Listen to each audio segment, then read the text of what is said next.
Great Expectations by Charles Dickens. Chapter 27.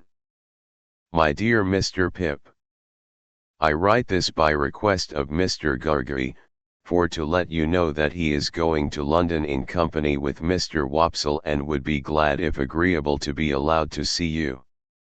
He would call at Barnard's Hotel Tuesday morning at 9 o'clock, when if not agreeable please leave word.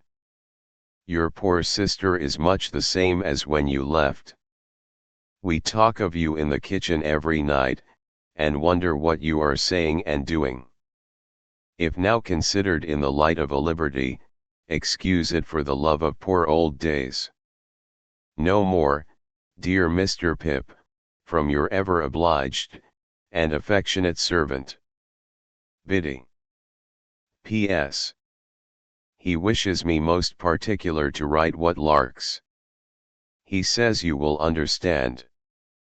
I hope and do not doubt it will be agreeable to see him, even though a gentleman, for you had ever a good heart, and he is a worthy man.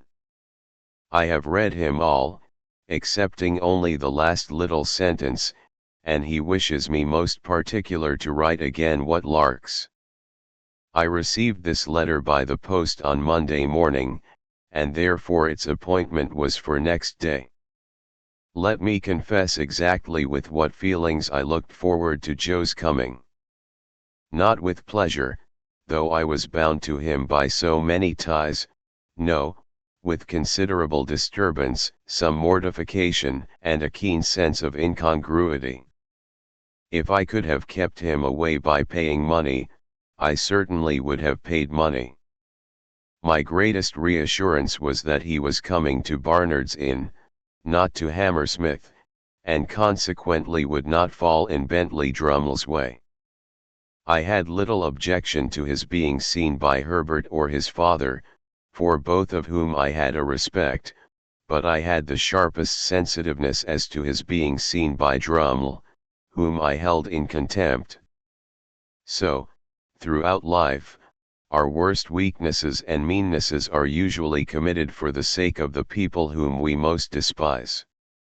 I had begun to be always decorating the chambers in some quite unnecessary and inappropriate way or other, and very expensive those wrestles with Barnard proved to be.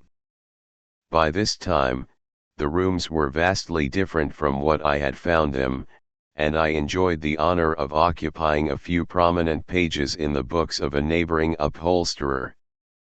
I had got on so fast of late, that I had even started a boy in boots, top boots, in bondage and slavery, to whom I might have been said to pass my days.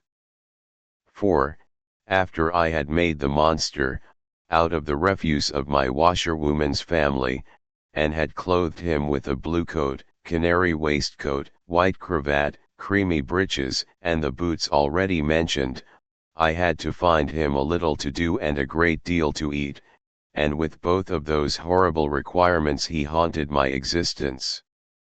This avenging phantom was ordered to be on duty at 8 on Tuesday morning in the hall. It was 2 feet square, as charged for floor cloth, and Herbert suggested certain things for breakfast that he thought Joe would like. While I felt sincerely obliged to him for being so interested and considerate, I had an odd half-provoked sense of suspicion upon me, that if Joe had been coming to see him, he wouldn't have been quite so brisk about it. However, I came into town on the Monday night to be ready for Joe, and I got up early in the morning, and caused the sitting room and breakfastable to assume their most splendid appearance. Unfortunately the morning was drizzly, and an angel could not have concealed the fact that Barnard was shedding sooty tears outside the window, like some weak giant of a sweep. As the time approached I should have liked to run away, but the avenger pursuant to orders was in the hall, and presently I heard Joe on the staircase.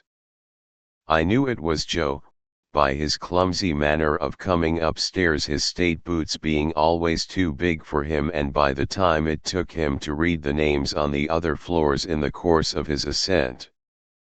When at last he stopped outside our door, I could hear his finger tracing over the painted letters of my name, and I afterwards distinctly heard him breathing in at the keyhole. Finally he gave a faint single rap, and Pepper, such was the compromising name of the avenging boy, announced Mr. Gargery. I thought he never would have done wiping his feet, and that I must have gone out to lift him off the mat, but at last he came in. "Joe, how are you, Joe?" "Pip, how are you, Pip?" With his good honest face all glowing and shining, and his hat put down on the floor between us, he caught both my hands and worked them straight up and down, as if I had been the last patented pump. "I am glad to see you, Joe. Give me your hat."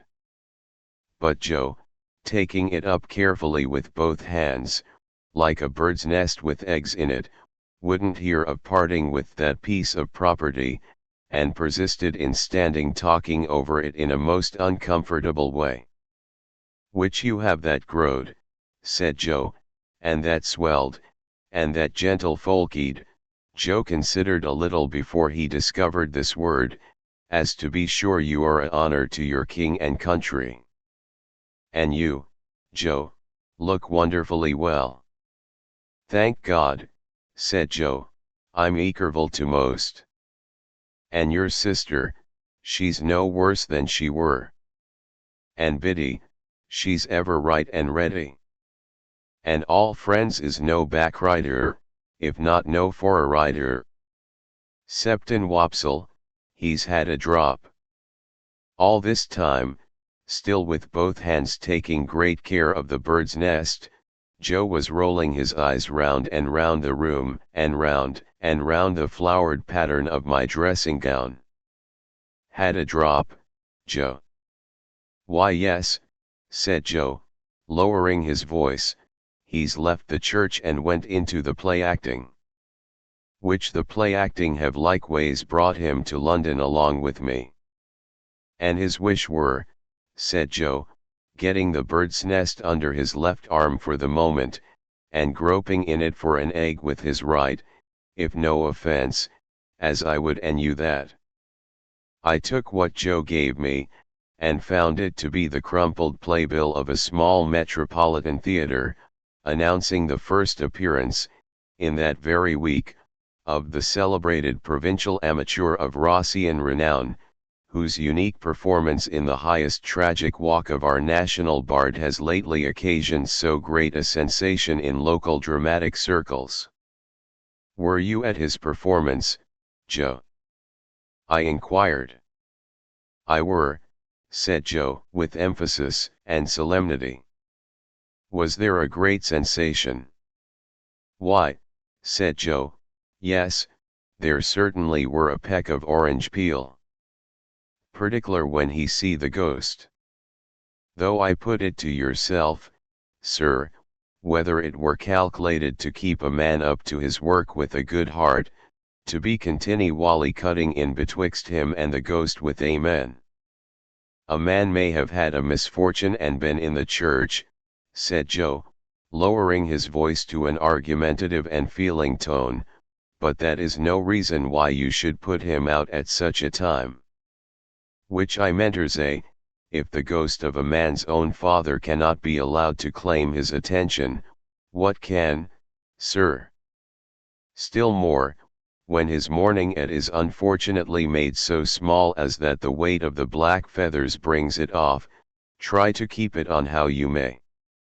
A ghost-seeing effect in Joe's own countenance informed me that Herbert had entered the room. So, I presented Joe to Herbert, who held out his hand, but Joe backed from it, and held on by the bird's nest. "Your servant, sir," said Joe, which I hope as you and Pip hear his eye fell on the Avenger, who was putting some toast on table, and so plainly denoted an intention to make that young gentleman one of the family, that I frowned it down and confused him more. "I mentersay, you two gentlemen, which I hope as you get your elfs in this close spot. For the present may be a wery good inn, according to London opinions, said Joe, confidentially, and I believe its character do stand it, but I wouldn't keep a pig in it myself, not in the case that I wished him to fatten wholesome and to eat with a meller flavour on him.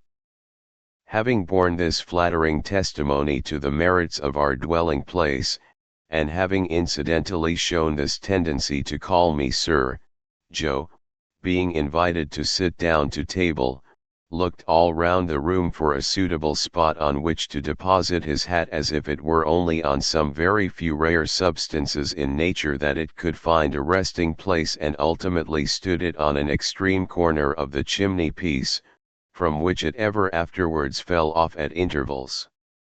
"Do you take tea, or coffee, Mr. Gargery?" asked Herbert, who always presided of a morning. "Thankee, sir," said Joe, stiff from head to foot, "I'll take whichever is most agreeable to yourself." "What do you say to coffee?" "Thankee, sir," returned Joe, evidently dispirited by the proposal. "Since you are so kind as make chic of coffee, I will not run contrary to your own opinions." "But don't you never find it a little eating?" "Say tea then," said Herbert, pouring it out. Here Joe's hat tumbled off the mantelpiece, and he started out of his chair and picked it up, and fitted it to the same exact spot.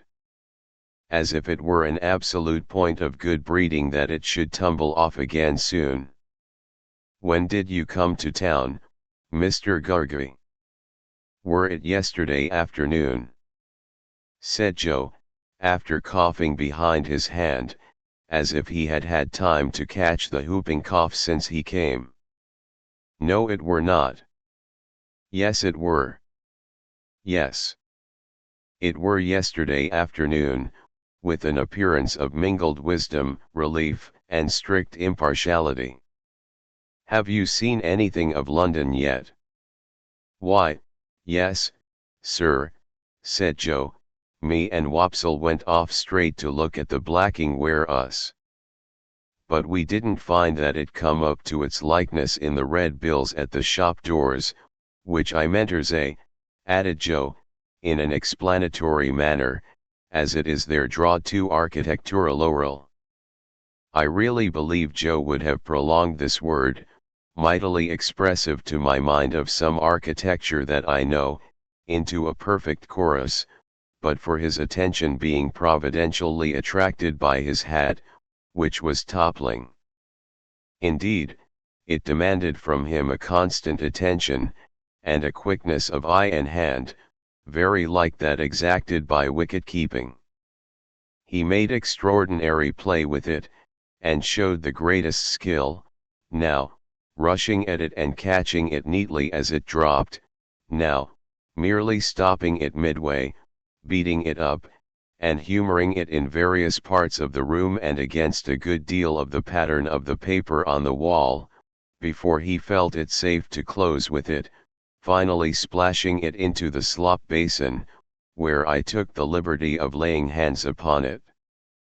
As to his shirt collar, and his coat collar, they were perplexing to reflect upon, insoluble mysteries both. Why should a man scrape himself to that extent, before he could consider himself full dressed? Why should he suppose it necessary to be purified by suffering for his holiday clothes? Then he fell into such unaccountable fits of meditation, with his fork midway between his plate and his mouth, had his eyes attracted in such strange directions, was afflicted with such remarkable coughs, sat so far from the table, and dropped so much more than he ate, and pretended that he hadn't dropped it, that I was heartily glad when Herbert left us for the city. I had neither the good sense nor the good feeling to know that this was all my fault, and that if I had been easier with Joe, Joe would have been easier with me. I felt impatient of him and out of temper with him, in which condition he heaped coals of fire on my head. Us two being now alone, sir, began Joe. Joe, I interrupted, pettishly, how can you call me, sir? Joe looked at me for a single instant with something faintly like reproach. Utterly preposterous as his cravat was, and as his collars were, I was conscious of a sort of dignity in the look. Us two being now alone, resumed Joe, and me having the intentions and abilities to stay not many minutes more, I will now conclude, leastways begin to mention what have led to my having had the present honor. For was it not, said Joe, with his old air of lucid exposition, that my only wish were to be useful to you, I should not have had the honor of breaking victuals in the company and abode of gentlemen. I was so unwilling to see the look again, that I made no remonstrance against this tone. Well, sir, pursued Joe, this is how it were. I were at the bargeman tea other night, Pip, whenever he subsided into affection, he called me Pip, and whenever he relapsed into politeness he called me sir, when there come up in his shay-cart, Pumblecook. Which that same identical, said Joe, going down a new track, do comb my ear the wrong way sometimes, awful, by giving out up and down town as it were him which ever had your infant companionation and were looked upon as a playfellow by yourself. Nonsense. It was you, Joe. Which I fully believed it were, Pip, said Joe, slightly tossing his head, though it signify little now, sir. Well, Pip, this same identical, which his manners is given to blusterous, come to me at the bargeman, what a pipe and a pint of beer do give refreshment to the working man, sir, and do not overstimulate, and his word were, Joseph, Miss Havisham she wished to speak to you. Miss Havisham, Joe. She wish, were Pumblecook's word, to speak to you. Joe sat and rolled his eyes at the ceiling. Yes, Joe.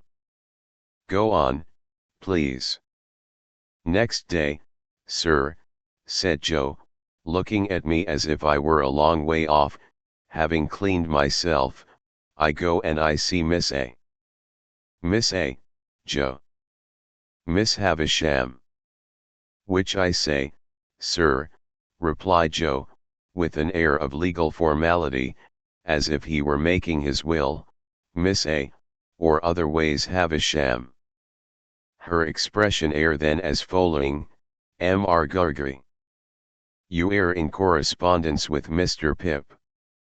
Having had a letter from you, I were able to say I am. When I married your sister, sir, I said I will, and when I answered your friend, Pip, I said I am. Would you tell him, then, said she, that which Estella has come home and would be glad to see him. I felt my face fire up as I looked at Joe. I hope one remote cause of its firing may have been my consciousness that if I had known his errand, I should have given him more encouragement. Biddy, pursued Joe, when I got home and asked her for to write the message to you, a little hung back. Biddy says, I know he will be very glad to have it by word of mouth, it is holiday time, you want to see him, go. I have now concluded, sir, said Joe, rising from his chair, and, Pip, I wish you ever well and ever prospering to a greater and a greater height. But you are not going now, Joe. Yes I am, said Joe. But you are coming back to dinner, Joe. No I am not, said Joe. Our eyes met, and all the sir melted out of that manly heart as he gave me his hand. Pip, dear old chap, life is made of ever so many partings welded together, as I may say, and one man's a blacksmith, and one's a whitesmith, and one's a goldsmith, and one's a coppersmith. Divisions among such must come, and must be met as they come. If there's been any fault at all today, it's mine. You and me is not two figures to be together in London, nor yet anywheres else but what is private, and beknown, and understood among friends. It ain't that I am proud, but that I want to be right, as you shall never see me no more in these clothes. I'm wrong in these clothes. I'm wrong out of the forge, the kitchen, or off th meshes. You won't find half so much fault in me if you think of me in my forge dress, with my hammer in my hand, or even my pipe. You won't find half so much fault in me if, supposing as you should ever wish to see me, you come and put your head in at the forge window and see Joe the blacksmith, there, at the old anvil, in the old burnt apron, sticking to the old work. I'm awful dull, but I hope I beat out something nigh the rights of this at last. And so God bless you, dear old Pip, old chap, God bless you. I had not been mistaken in my fancy that there was a simple dignity in him. The fashion of his dress could no more come in its way when he spoke these words than it could come in its way in heaven. He touched me gently on the forehead, and went out. As soon as I could recover myself sufficiently, I hurried out after him and looked for him in the neighboring streets, but he was gone.